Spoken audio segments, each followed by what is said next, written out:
What's up, everybody? This is Trey Biddy with HawgSports.com, HawgSports.com. The big question today, what in the hell is going on with Arkansas sports? Basketball in particular right now, coming off a 29-point loss at the hands of number 8 ranked Tennessee. We're going to discuss that. We'll talk a little bit about baseball, obviously. Baseball, save us. We have so little. I mean, we'll talk about baseball. I don't talk a lot about baseball, but obviously it is the start of the season coming up here against James Madison. We'll talk a little bit about spring football as well. We're going to dive into some of your questions also because we're struggling for content right now. All that and more on today's episode of Hawg Sports Live.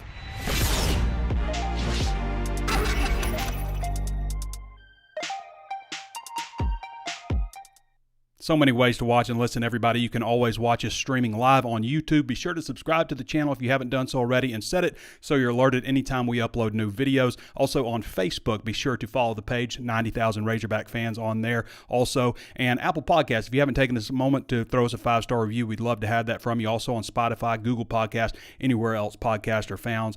And HawgSports is just $1 right now for your first month or 30% off for your first year. HawgSports.com as we approach the Arkansas sports cluster. That's Arkansas basketball. You may say it's a cluster some other kind of way. Arkansas basketball, baseball obviously starting on Friday, and then of course spring football and the opening of the quiet period, which means prospects can start visiting campus. That starts, I think, March 5th.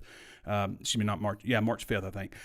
So contact period coming up. It's a really important month for recruiting. We're not going to have Danny West on today just because it's kind of the calm before the storm on recruiting. We are in a dead period right now, but plenty to come here coming up. I want to mention Dean Weber. Obviously, haven't had a chance to talk about Dean passing at 78 years old. I didn't know Dean Weber that well. I mean, I was around him. I spoke to him a few times, obviously, over the years. He was kind of, I guess, closer to maybe an older group of Razorback reporters. And, like Bob Holt, Nate Allen, and those guys, Mike Irwin. I was kind of younger, I guess, when he was still, in training.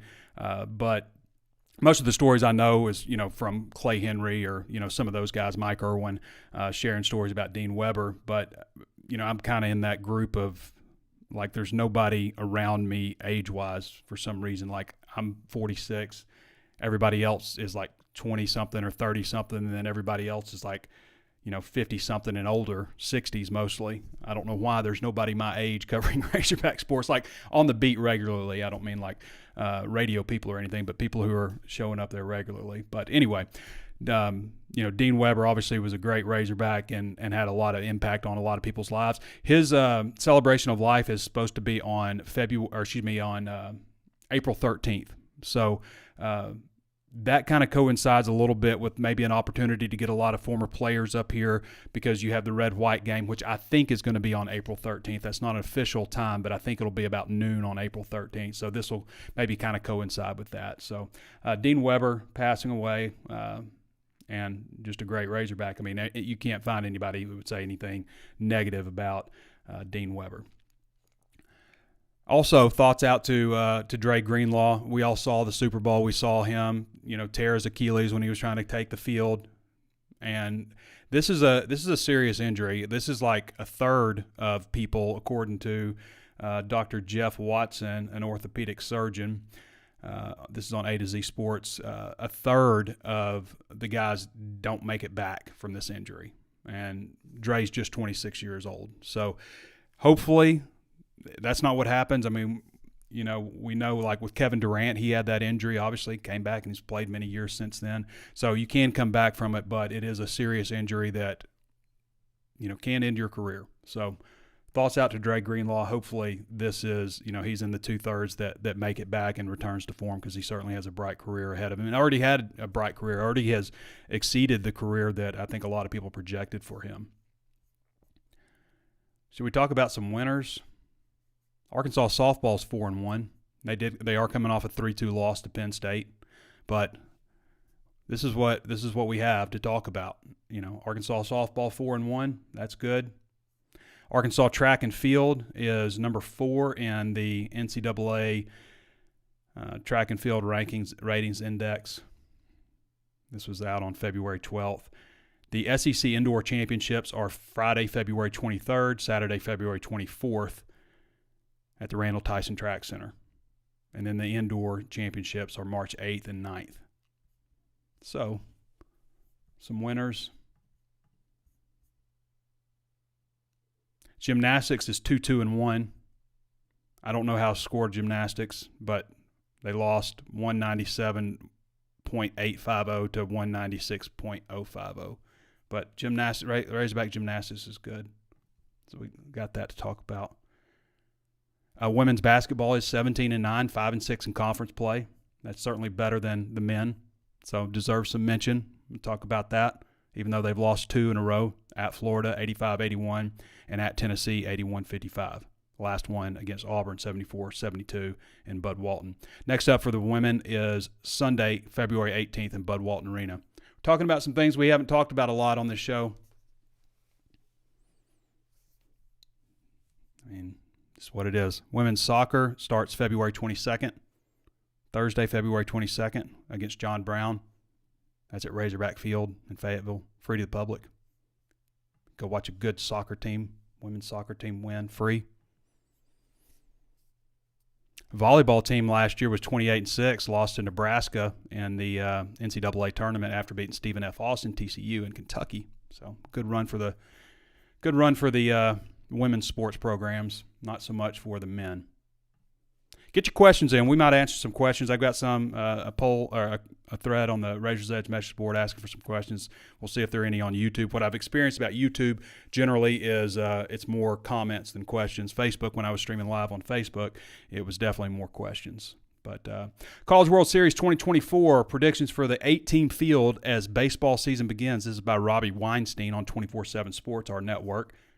So he's got, and I know like we've seen this for, basketball is supposed to do this and, all this stuff. We saw all these previews for all this stuff. But again, as I said, baseball, please. We have so little. We have so little right now. Wake Forest Demon Deacons, Oregon State Beavers. That'll be an interesting matchup coming up in Arlington. Auburn Tigers, Oklahoma State Cowboys, Florida Gators, Arkansas Razorbacks, LSU Tigers, North Carolina Tar Heels. That's who Robbie has as his projected teams in the College World Series. All right, so just so you know, the first game on Friday, February 16th, today's Thursday, February 15th, so we're a day ahead of the first game. The time was originally scheduled for 3 p.m., so it has now been moved to 2 p.m. So just know, first pitch at 2 p.m. against James Madison. Game 2, Saturday, February 17th at 2 p.m., Sunday, February 18th at 1 p.m., and then Game 4, Monday, February 19th at 12 p.m. Starting pitchers have been set. Dave Van Horn set this on Wednesday. Hagen Smith, left-handed pitcher, Game 1.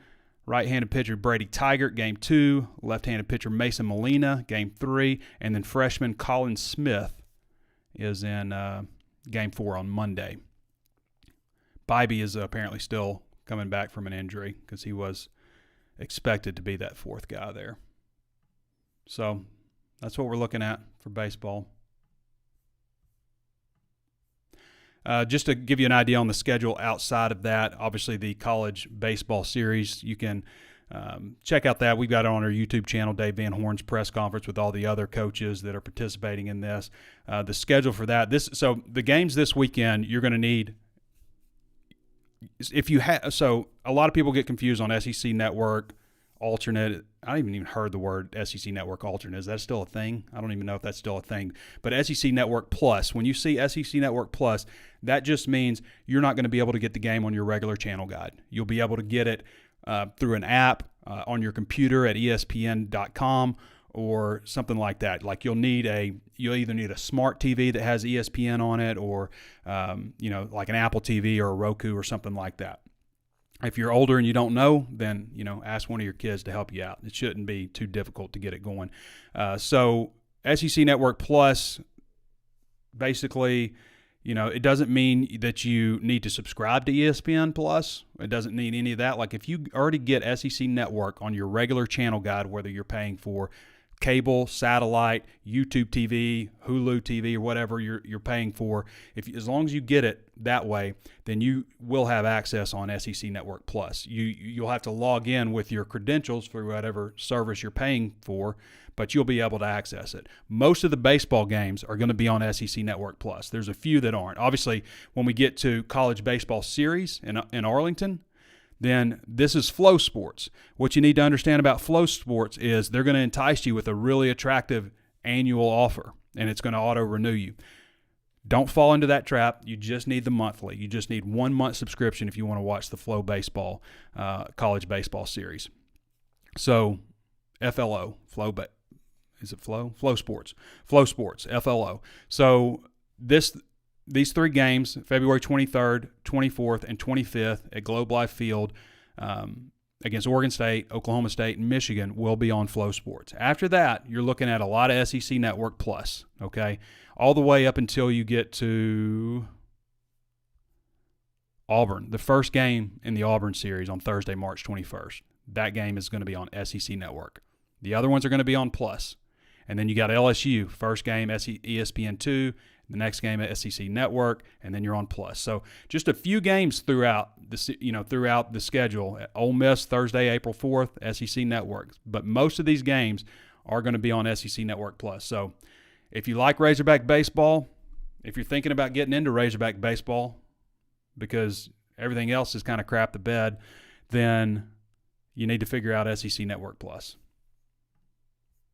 I'm talking to you, 50 plus. You know who I'm talking to. Ask your kids to show you. It's not that hard. Don't be afraid of technology. All right, Arkansas basketball. What in the 40 minutes of hell was the headline of today's, and I just kind of buried the lead on this because why do we want to talk about a 29-point loss? This is the second time that Arkansas has trailed by 30 points or more in a game this season. Hell, at least at home anyway. They lost to Auburn by 32. It was the worst loss in Bud Walton Arena history. Arkansas battled for a half. I mean, it was 46-40, and obviously a lot of high scoring and stuff. But the second half, they just came out and looked tired, exhausted, lost. I mean, I think the play where Jeremiah Davenport threw it away on the inbounds, and Devo Davis was guarding some other guy, and the other guy just comes to the bat. I can't even remember who it was, and just and scores while Devo's looking at something else. Just kind of wrap the whole thing into one package, the whole game, the whole second half anyway. But Arkansas were outscored 46-23 in the second half. 8 of 31 from the floor, 25.8% in the second half. I mean, this is after shooting like 51% in the first half and then just completely tanked in the second half. This has been Arkansas basketball this year. And, at least we got to watch an entertaining first half of basketball, I guess. I mean, that's the positive. And then just watch them just get slaughtered in the second half, just not even competitive. There are a lot of single folks in Bud Walton Arena last night. A lot of single folks, a lot of pink everywhere. I don't know what more to say about Arkansas basketball. Like, you guys aren't interested in really reading about it. You're not interested in me talking about it. And why would you be? I mean, it's really, we're just kind of sitting here waiting until we get to some offseason, so we can see what's going on with the future of this team, with, all the rumors talking about Eric Musselman and the roster, and there's going to be a ton of turnover. Obviously, the transfer portal is obviously going to be wild, and we're just kind of waiting for it now. And it's unfortunate because we've been spoiled a little bit because basketball has been good, and they've struggled here and there at times, obviously. They've gotten off to slow starts. They've had to build team chemistry and stuff like that, but it's just not happening. They tease you a little bit. We've gotten teased a little bit with, okay, starting to put it together, play Kentucky tough, go, beat Missouri handily, and then just get slaughtered against LSU. So they've teased us here and there, and Tennessee's got a good basketball team, but there's no reason you should be getting waxed at home by 29 points. There just isn't. And Eric Musselman's a great coach. It bugs me a little bit with all the just ridiculous rumors that are going around, and that's what they are, about somebody getting suspended, somebody saying this to Musselman and storming off the court, somebody quitting the team, aside from Devo Davis, and we'll get to Devo a little bit, but, the Hunts and the Musselmans aren't getting together. It's all a load of BS. And some of it started by fans, outside of Arkansas, and some of it, and, I don't even want to talk about some of the just ridiculous, salacious stuff that's going on. Like, just Just stop with it. Like, this is the kind of stuff that happens, I guess, when you start losing and stuff. I still stand by the fact that Eric Musselman has proven to be the best Arkansas basketball coach in 25 years. And I've seen stuff like this happen before where rumors start get going. People start getting kind of pissy, and, eventually it gets to Musselman. Eventually it gets to his wife, Danielle, and, who loves Northwest Arkansas and their family, and, talked about their daughter and stuff, getting asked questions at school and all kinds of BS, and you end up running the coach off. And I don't expect Eric Musselman to stay here forever, but guys, like, I can remember what the last 25 years were like before he got here. It sucked. You had some good times with Mike Anderson, but they never really did anything. You never thought that this was going to be a team that was going to win a national championship or make it to a Final Four, and you've had those kind of hopes before. And Devo Davis, yeah, it sucks. Devo quit the team. We don't know the specifics around it. He quit the team for 3 days, for 3 games for 17 days or something like that, and then came back to the team, and a lot of people are upset about that. He no-showed for a radio show, and I thought that was probably pretty bad communication. If you're going to show up for a radio show, you have to understand that people, from a journalistic standpoint, are going to have to ask you the question. It can't just be some NIL deal and a bunch of fluff. We have to ask you, hey, what in the hell went on? Why'd you leave the team? And it may be a personal matter and stuff like that, but you're a public figure, and you're going to get asked that question and stuff. But the worst thing to do is just not show up and not have the communication there. So it's a bad look. I still, I think long term, I know that I'm old enough now to know that time cures all, not all, but a lot. And I also know that Devo Davis, for as frustrating as he can be on the court sometimes, some of the things that he does, he will also be associated with some of the more iconic moments in the last quarter century of Razorback basketball. The dunk against Auburn, as time had gone out, but and everybody storms the court. One of the most electric environments I've ever seen for a Razorback basketball game. The shot against, was that Texas Tech? Was it Texas Tech or no? I think it was. Was it Oral Roberts? I can't remember. The shot that he made to send him, I think, to the Elite Eight that year, that going off for 25 points against Kansas, the emotional breakdown he had after the game, just about the passion that he showed. Those are some of the things that I'll remember about Devo Davis. And, yeah, there are some disappointing times during that, quitting the team with 3 games. We don't know exactly what that is. I can tell you that a lot of the crap that's going around isn't true. It just isn't. It's frustrating to see that kind of stuff, but that's what happens. It's not just Arkansas. It happens everywhere. When a team starts losing, you get all kinds of just rumors going around, flying around, this and that.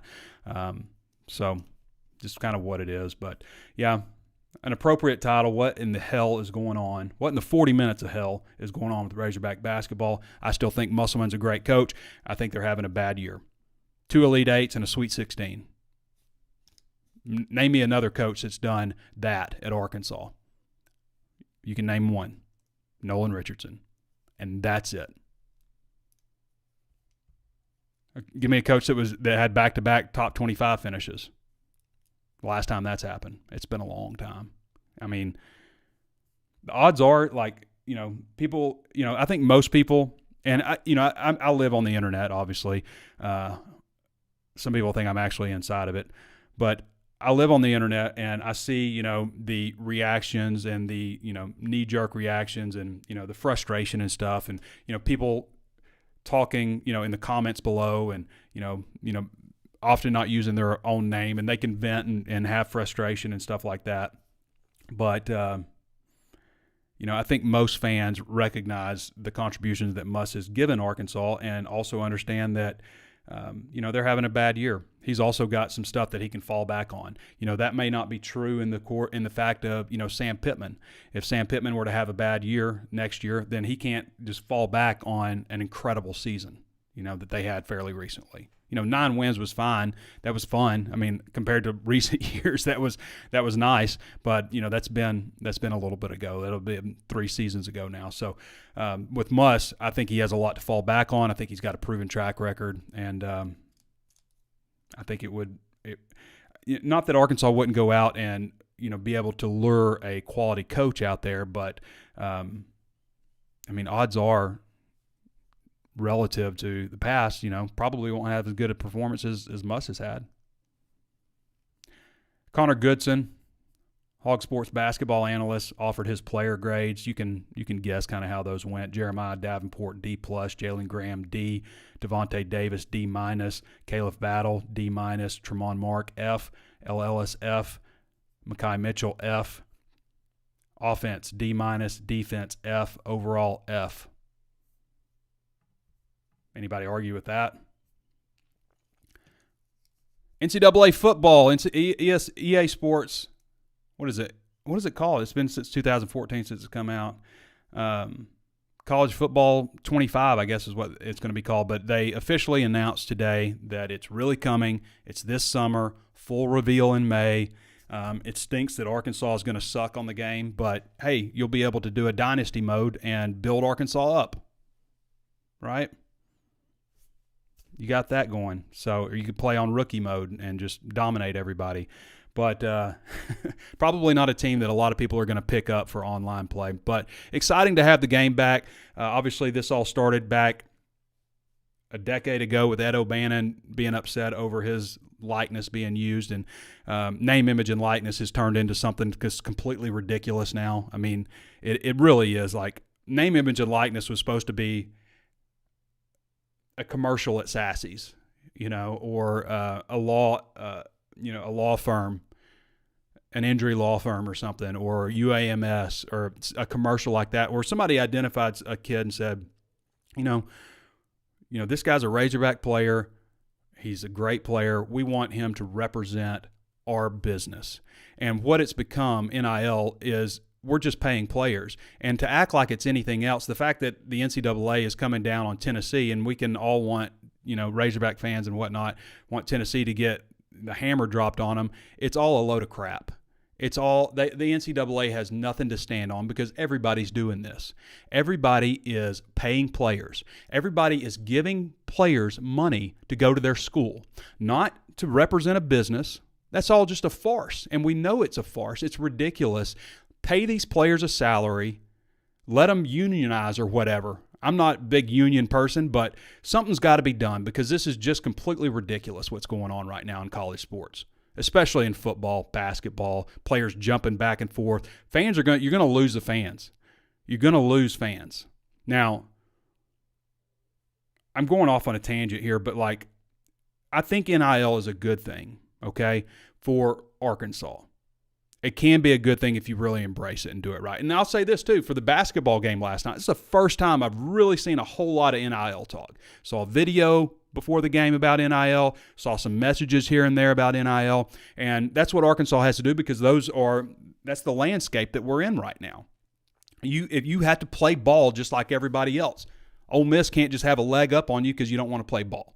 So I'll just say that, what NIL is you have a collective and everybody donates to the collective. The fans, you're the ones that's being asked. The athletic department makes tens of millions of dollars. And what was it? No, $167 million in revenue last year. Coaches are getting paid $6.5 million at Arkansas. But if Arkansas doesn't get a player, it's because they didn't have enough NIL money because the fans didn't donate enough, on top of everything else that you're asked to do. So you're asked to donate to a collective. The collective, in turn, has businesses that sponsor it, and then I guess just distributes which player represents what business from their pool of money, and the player puts out a tweet or something or goes to an autograph signing. It's all about – and players are being promised money coming out of high school. They're being recruited off NIL. This is what we can do for you NIL-wise. Players are being retained year to year by NIL money. And, players players leave to enter the transfer portal, and it's confusing. Why did they wait so late? Well, they wanted to get their last NIL payment. It's all just completely ridiculous. We are just paying players. Stop dancing around it. Stop acting like it's not going to happen. Have some reform. Somebody figure this stuff out. Somebody who's paid to figure it out. I'm just paid to talk or write. I don't have the answer for this, but what I do know is what's going on right now is just ludicrous. Being able to transfer at will, being able to, and there's tampering going on. You cannot, guys, I can 100% promise you there is absolutely tampering going on. Arkansas players are being tampered with. There are schools, whether it's head coach or players or representatives or whatever, that are picking players off Arkansas's roster and off other schools' roster. And Arkansas may be doing the same. I don't have the same experience. I just know from covering Arkansas that other schools reach in and say, hey, we could do this for you. We could do this for you at wherever. That happens. The whole thing is corrupt. It's as corrupt as it's ever been. And it's all under this loophole. The whole thing is a loophole. It's all under this one loophole. The whole system is based on a loophole. It used to be like, gray shirting a player or blue shirting a player, not technically recruiting them and doing in-homes and having them come on an official visit. It was a loophole around to getting them to count against the next year class, and not count against the current recruiting class. Like there was things like that, random little loopholes that somebody found an answer to. This is a whole system based on a loophole. Now, it can be good for Arkansas sports, but you got to embrace it. It's got to be embraced. I do think that there just needs to be some kind of reform. There needs to be some transparency. We don't know how much players are making. I mean, nobody knows. You have no idea. A player could tell you. You just say to a coach, "Hey, yeah, this school offered me $200,000. What can you do?" And it could be a complete lie. You have no idea of knowing it. You bring a player into your program, who may be lightly recruited. You develop them over the years, and you get them to a point where they're ready. They come in, they have a good season, and somebody else plucks them away. And you've invested all that. And sure, the players contributed to you as a program. There's been a give and take, but and it all stems from coaches. The idea, with the immediate transfer also, which is a problem with this whole thing because it all came along at the same time. People were going, coaches can move along anytime they want. Well, yeah, but they also have buyouts, and somebody's got to pay a buyout. This is just players leaving you, This isn't like a buyout deal. And it's also coaches could leave any time if they were really successful. Most coaches didn't have the option of just hopping over to another school. And it was also under the guise of players should be able to hop around whenever they want. But what we've run into here is good players can hop around. But for average players, this isn't a good spot to be in. You got players entering the transfer portal who will never come out, who will never get a college degree, who will just sit in the transfer portal and end up working some menial job because they won't be remembered as players who went through the process, who walked on senior day, who are part of this team or whatever. They'll just be guys that come through the system, fill a gap. You weren't good enough after a couple years. Think it's probably best that you hit the transfer portal. Some of those guys find a home. Some of them never do. Average college football players don't make big-time bucks. Good college football players do. But if you're average or below average, you're not getting anything. You're going to be asked to leave. I mean, it's just the way it is. It's all a bunch of crap. It really is. I mean, NIL, the system of collectives and stuff, it's not, I don't know why I'm going on this long tangent on it. That wasn't my intention, but I just started and I kept on going. So that's where we are. Arkansas needs Arkansas Edge to succeed. Okay? There's no question about that because this is the landscape that we're in college sports. They need Arkansas Edge to succeed. What I'd been told, there have been rumors that Arkansas basketball players aren't getting what they were promised in NIL. That's not true. That's not true. Okay? Stop with that. First of all, that's not true. Secondly,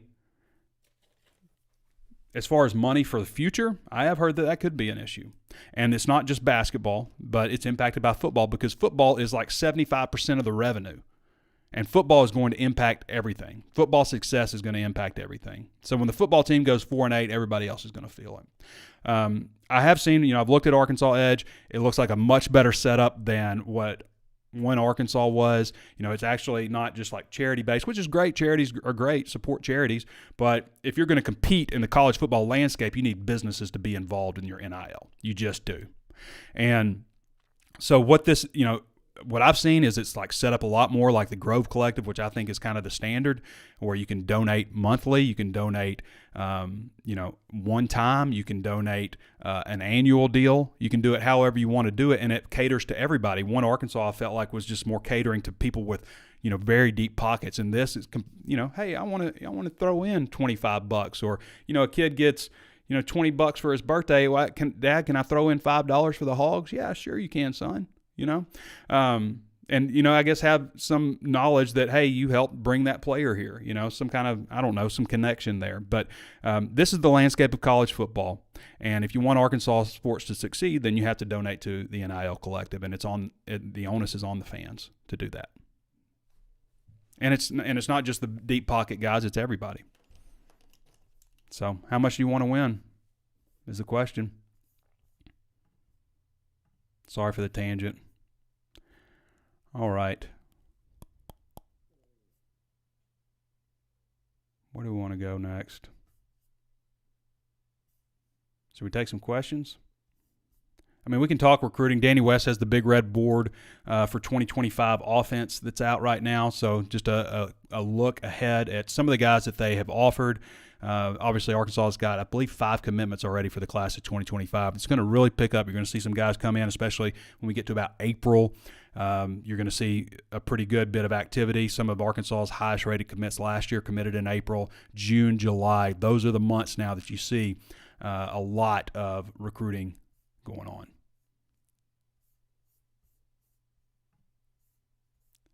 Okay, let's see if I got some questions here. I'm going to go over to the Razor's Edge. That's our VIP message board where we put most of our great content.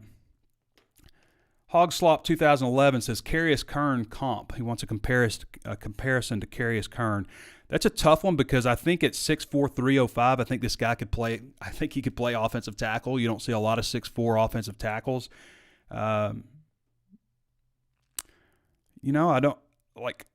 That's a good question. I haven't really thought about who I would just directly compare him to. It's hard because the state of Arkansas, as I mentioned recently, doesn't produce a lot of 6'4", 305 fast twitch muscle fiber guys. They just don't. For whatever reason, this state produces defensive ends. It produces safeties. It's produced cornerbacks. It's produced quarterbacks.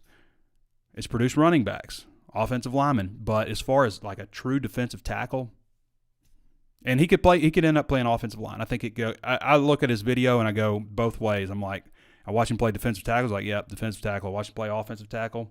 I really like him at offensive tackle because he really mauls people and gets off the ball fast on defense, mauls people on offense. So Carius Kern comp. I might have to think about that one. That's from Hogslop 2011. Sorry I couldn't give you an exact answer on who I would compare him to, but I mean, just off the top of my head, from a size standpoint, maybe like Cam Ball. Really nice pickup for Arkansas.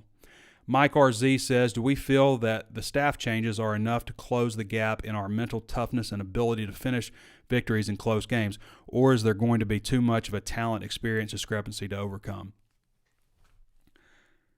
I think that this team, from a roster standpoint, relative to the recent Razorback teams, including last year, has a chance to be better from a roster standpoint relative to Arkansas. The problem is Ole Miss looks better. Mississippi State looks better. Auburn looks better, so on and so forth. LSU, I don't know if they're going to have a Heisman Trophy quarterback, but, all these teams have done well in the transfer portal. Alabama probably not going to be as good right out of the gate, but plenty of teams are, and Arkansas doesn't play Alabama. Of course, this is the year that they don't play Alabama. So when I look at the offensive line, I still think they need a couple offensive linemen, but they should be better considering they get most of the key players back. They don't get Bo Limmer. They don't get Brady Latham, but they get a lot of the key guys back who are going to be a year older. They've changed with adding Eric Mateos on the offensive line. Fernando Carmona is a big-time get for him, I think. I think Addison Nichols too, maybe Keyshawn Blackstock. I haven't seen as much of him, obviously, since he didn't really play at Michigan State last year. But can they get Branson Hickman out of SMU? I think that would be a really nice addition for him, a veteran center who has 33 starts, was an all-conference player at SMU last year. can they get him on board? I think they need one more offensive lineman too. So if that happens, if that takes place, then I think the offensive line can be better. Every wide receiver who played a snap last year in the game is back, including Jordan Anthony, who has damn near world-class speed. So everybody's back. Oh, also, I wanted to mention this because I did an article recent on wide receivers, and I've mentioned these guys, Andrew Armstrong, Tyrone Broden, had run, Isaiah Satania had run 22 miles an hour. Okay, and people will come back like the elite NFL players are running 22 miles an hour. What you have to understand is these NFL players are wearing pads. Okay, and we're talking about summer training workouts where these guys are in shorts and T-shirts and stuff, or not T-shirts, probably whatever they're wearing now. But that's the difference. They're not in full pads. They don't have a helmet on and all that stuff. They're going through summer workouts and stuff. So 22 miles an hour, that versus, Tyreek Hill running 22 miles an hour in a game is quite different. So, but yeah, every meaningful wide receiver's back. I think Jaquindon Jackson, I think he's a guy that feels like he has something to prove in the SEC. I'm not so sure that Rocket Sanders felt like that last year. And to have a guy who's hungry, who's a veteran player coming in at running back, I think is going to be a nice addition for the Hogs. And, Isaiah Augusta being back, I think is another guy who should be a year older. Dominic Johnson, hopefully he's that much better. I think maybe feeling a little more confident in his knee. Rashad Dembinion has done some good things too. He needs a hole, I think, but he's done some good things too. The big question comes down to Taylor Green, Jacoby Criswell, which one of those guys wins out at quarterback. Tight end is obviously going to be better than it was last year. Getting Luke Has back and hopefully healthy for the entire year. The main players, I think the best tight ends, I think from last year are back this year too. And defense, I've said this before on defense, if they can match kind of what they did last year before they let go of the rope the last quarter of the season, they can match that and be the 2023 defense, which was middle of the pack, which is fine. Middle of the pack, we'll take that versus some of the places they've been in recent history. And if you can get the offense back to a productivity level just of 2022, then maybe you got something, I'm not sitting here predicting that. I'm not sitting here hoping that that's possible. I am, pretty down on football right now, obviously, just because of the way things went last year and, what I see with other teams. But I do know that Arkansas is capable of producing on offense because we've seen it recently. And I know that they're capable of doing well on defense. And, building depth through the transfer portal, I think, should help Arkansas close the gap. The transfer portal is a good thing for Arkansas football. It just is, because this state doesn't produce a lot of talent, period. It's not a big state, and it doesn't produce a lot from a per capita standpoint when you consider its neighbors like Louisiana and Mississippi. Those schools, those states really produce. Now everybody's going in there and pluck, especially Mississippi.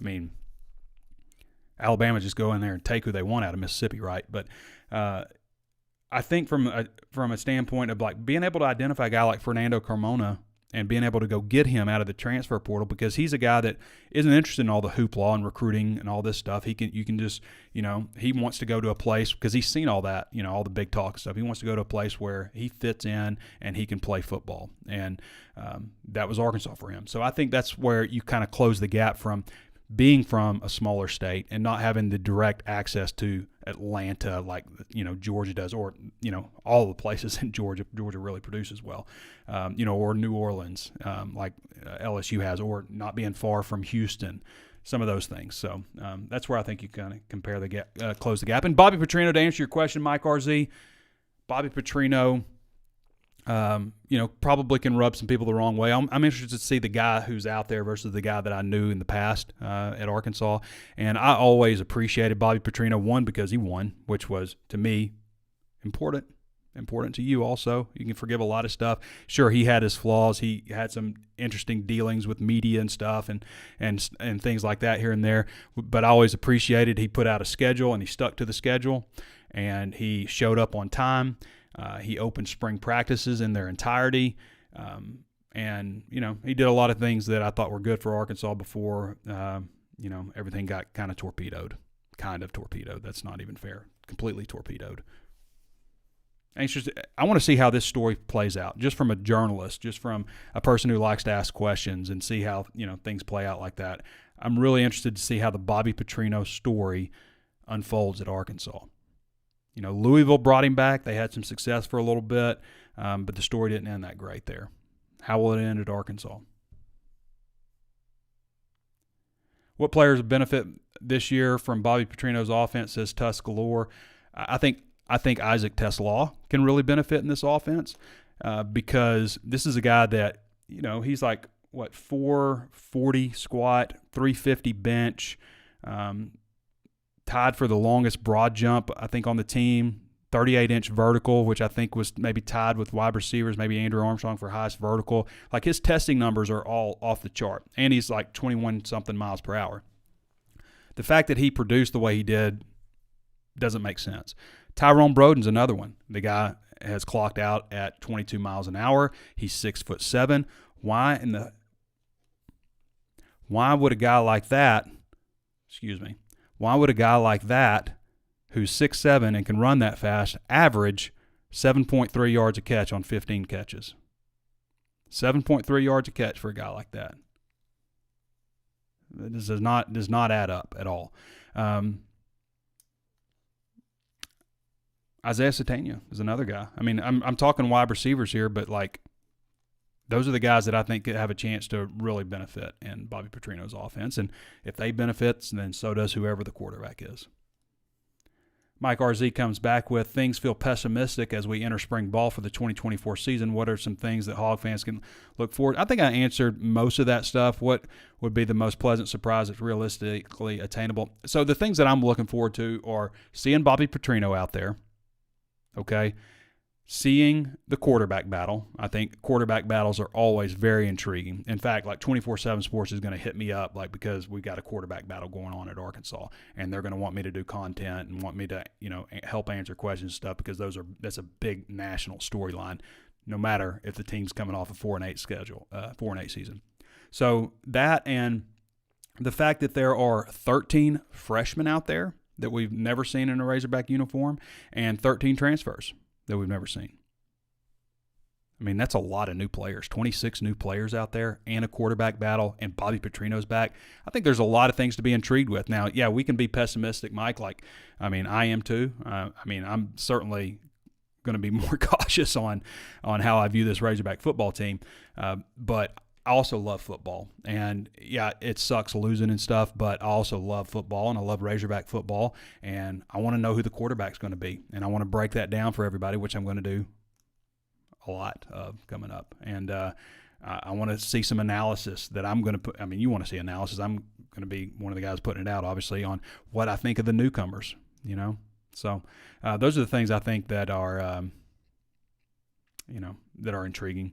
As far as what would be a pleasant surprise that's realistically attainable, I mean, that's hard for me to say right now, because there's just a lot of questions with this football team, and the schedule's not easy. We're going to know a lot about this football team before the first bye week. We'll know a lot about Sam Pittman's future at Arkansas, and just what kind of season they're going to have, because you're going to get tested early. Oh no, God blah. Yeah, I've never said, it's funny because I've never said any of these names out loud, but Ongo Goblogian. Aside from LB, what position group is the most suspect on the team? I have hopes for the linebacker core, but hope is not where you want to be. They need to get a veteran linebacker. It kind of is an insurance policy. But I think there are still questions in the secondary. You're bringing in a lot of new guys. You lost some key players in the secondary. But, you get Jalen Braxton back. Selman Bridges is coming in. You've got some other key players. Hudson Clark is back. For as much hate as Hudson Clark gets, every year he's not been even close to the worst defensive back that they've had on the team, but everybody seems to target him anytime there's a mistake in the secondary. I don't know that they went out and got a guy like Al Walcott, as good as him. You got Snacks Johnson back also. So aside from linebacker, what position group is the most suspect on the team? Well, linebacker definitely. And then, you still have to show concern with the offensive line, because there's some more players coming in, but that doesn't mean that they're going to be better. There's plenty of spots for concern, I guess. Linebacker is one that jumps out, but I think that they've got some good young players there. I just wonder about, hoping that they're going to be good versus having proven experienced guys there. Same poster says, what are the odds that we get 60 minutes of hell come September? Just they're due for a great football season, I guess, but I would say the odds are stacked against that. Okay. I'm going to check